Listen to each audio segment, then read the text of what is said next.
You are not struggling to build wealth because you take too few risks. You are struggling because you are taking the wrong kind. Americans spent an estimated $125 billion on lottery tickets in 2024, more than they spent on music, sports tickets, movies, and books combined.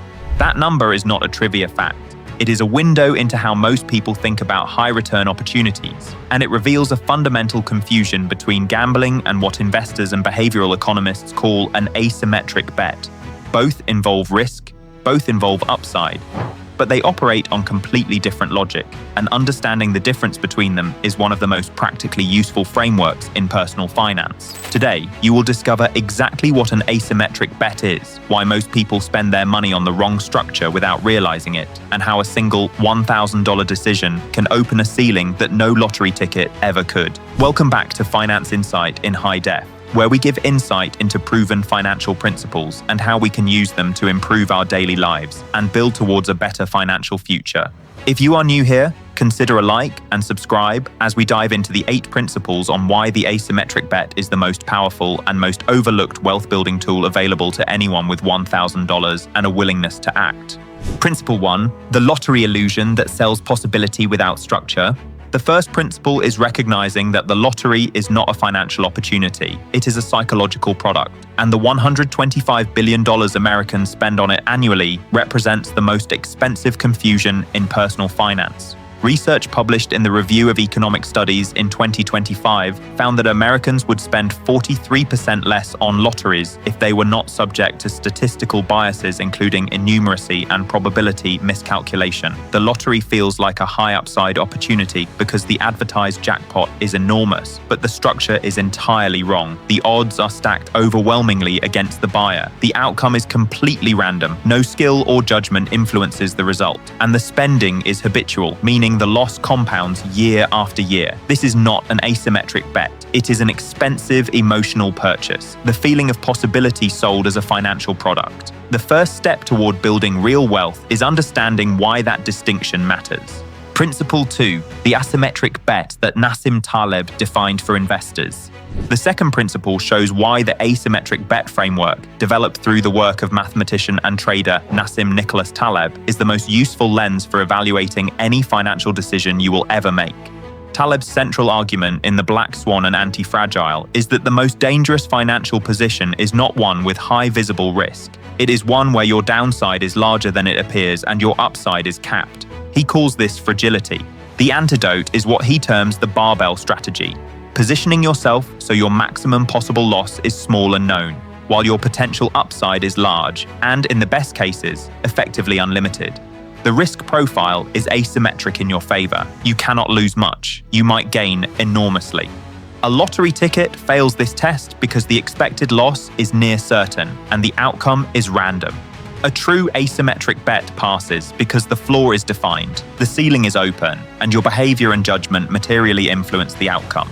Principle 3, the skill investment that caps your downside at $1,000. The third principle reveals why investing $1,000 into acquiring a high-income skill is one of the most potent asymmetric bets available to a working American right now, and why the math is more favorable than almost any other place that $1,000 could go. Here is the structure. You spend $1,000 on courses, materials, and focused practice time. If nothing comes of it, you lose $1,000. That is the floor. It is real and it hurts, but it does not end your financial life. The upside, however, is not capped by the size of your initial investment. A copywriter who spends $1,000 learning direct response writing and lands a single client at $2,000 per month has produced a 10-to-1 return within 6 months. A freelance data analyst who invests that same amount in Python and SQL training and charges $3,000 for a single project has crossed the 10 times threshold before the year is out. The investment is bounded. The return is not. That asymmetry is the entire point. Principle 4, the gig economy data that proves skill scales where time cannot. The fourth principle addresses why the highest earners in the freelance economy are almost uniformly people who invested in a marketable skill rather than simply selling their available hours to whoever would pay for them. A 2025 LendingTree survey found that the average side hustle earned around $1,200 per month, with significant variability based on the skill level of the person running it. The top earners, those pulling $5,000 to $10,000 or more per month, were not the people doing delivery driving or task-based gig work. They were the people who learned something specific: copywriting, video editing, web development, AI prompt engineering, or sales funnel design. People doing task-based gig work trade hours for dollars. Hours do not scale. You can only sell the hours you have. People who learned a valued skill trade value for money. Value scales independently of your time. One client engagement can pay what 10 hours of delivery work would not. The data on this is consistent. Skill income grows. Hour income plateaus. Principle 5, the loss aversion that keeps smart people stuck in average. The fifth principle explains the behavioral force that prevents most people from making asymmetric bets even when they fully understand the logic and the math.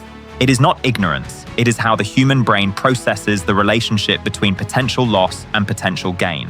Daniel Kahneman's research on prospect theory demonstrated that losses feel approximately 2 to 2.5 times more painful than equivalent gains feel pleasurable. A $1,000 loss feels significantly worse than a $1,000 gain feels good. This drives most people toward the illusion of safety, staying in average jobs, avoiding investments in their own skills, and choosing inaction because the $1,000 spent feels more painful than the potential return feels appealing. Ramit Sethi, the personal finance author and behavioral coach, calls these invisible scripts, unconscious beliefs about money that prevent action. The most common is the belief that real wealth belongs to people who started with advantages you did not have. The asymmetric bet framework dismantles that script. Wealth building is structure-based, not luck-based. Anyone can ask whether a given decision has a low floor and a high ceiling. Principle 6, the vehicle mistake that turns bets into pure spending. The sixth principle addresses the most common error people make once they accept the asymmetric bet framework: choosing the wrong vehicle and watching $1,000 disappear with no structural upside to show for it. Not all skill investments are equal. $1,000 spent on a niche with no income pathway, a hobby converted into an expensive course with no identifiable client base, is not an asymmetric bet, it is simply spending. Before any money moves, you need to verify that people are actively paying for this skill right now. Go to Upwork, Fiverr, or LinkedIn and search for the skill you are considering. If active job postings or client listings exist with real budgets attached, the market is confirming demand. If nothing appears, the ceiling you imagined may not exist yet. An open ceiling requires a market, and a market must be confirmed before capital is deployed. Principle 7, the intention-action gap that leaves skills permanently dormant. The seventh principle reveals the most expensive mistake in the entire asymmetric bet process, and it happens after the money is spent and the skill is acquired: the failure to deploy. Behavioral economists call this the intention-action gap. You intend to act, you prepare to act, you invest time and money in preparation, and then fear of failure or fear of rejection prevents you from taking the first client or pitching the first project. The skill sits unused. The bet goes unleveraged. The $1,000 becomes a loss, not because the skill failed, but because it was never tested. The gap is bridged by commitment devices, making the action easier to start than to avoid. Put the first outreach deadline on your calendar before you feel ready. Send the first pitch message before confidence arrives. Make yourself accountable to someone whose opinion of you carries weight. The skill does not earn until it is deployed. The bet does not pay until the first pitch is sent. Principle 8, the skill audit that finds the bet already inside your experience. The final principle provides the concrete starting point that turns the entire framework from theory into a decision you can make this week, using knowledge you already possess. Take 2 hours and conduct a skill audit. Write down every technical or professional ability you have developed over the last 5 years. Tools you use, processes you understand, problems you solve at work. Then search those skills on freelancing platforms and observe what people are paying for them. You are looking for one skill appearing in active listings with project budgets above $1,000. If you find one, you have identified an asymmetric bet inside your current knowledge base without spending a dollar. From there, the path is structured across 6 months. Spend 30 days learning the client-facing version of the skill, how to package it, price it, and pitch it. Spend the next 30 days reaching out to 5 potential clients per week. Spend the final 60 days delivering and refining. 6 months is a structurally plausible timeline for someone to move from existing knowledge to $10,000 in new income, a defined floor and an open ceiling. That is the asymmetric bet applied to your actual life. If this breakdown of why asymmetric bets beat lottery tickets has given you insight on how to structure your next $1,000 financial decision, share this with anyone who is still spending on random outcomes instead of skill-driven ones. Hit the like button and subscribe for more insights that separate those who structure their risk from those who absorb it, the asymmetric thinkers from the symmetrical spenders, and those building ceilings from those living under them. You may also comment down below on which skill you would put your first $1,000 into right now and what is currently stopping you from starting. See you in the next video.